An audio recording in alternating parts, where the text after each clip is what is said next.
আসসালামু আলাইকুম। প্রিয় বন্ধু আমার, দুনিয়া এক আজব। বিবাহিতরা তালাকের চিন্তায় ক্লান্ত, আর অবিবাহিতরা বিয়ের স্বপ্নে ব্যস্ত। বড়রা ফিরে যেতে চায় শৈশবে, আর ছোটরা বড় হওয়ার জন্য অস্থির। গরিবরা ভাবে টাকা পেলে একটু সুখ আসবে, ধনীরা ভাবে টাকার ভিতর কেন শান্তি নাই। আসলে সুখ শান্তি জিনিসটা দুনিয়ার কোথাও নেই। মানুষ ভুল পথে শান্তি খুঁজছে, কিন্তু সুখের মূল চাবিকাঠি শুধুই আল্লাহ তাআলা।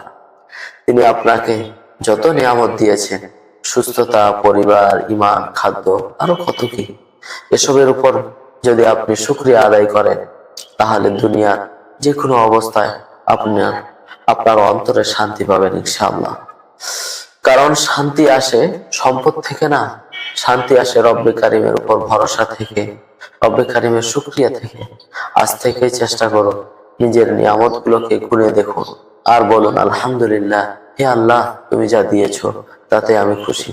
দেখবেন হৃদয়টা হালকা হয়ে যাবে, মানসিক চাপ কমে যাবে, আর দুনিয়া যেমনই হোক আপনি শান্তি পাবেন ইনশাআল্লাহ।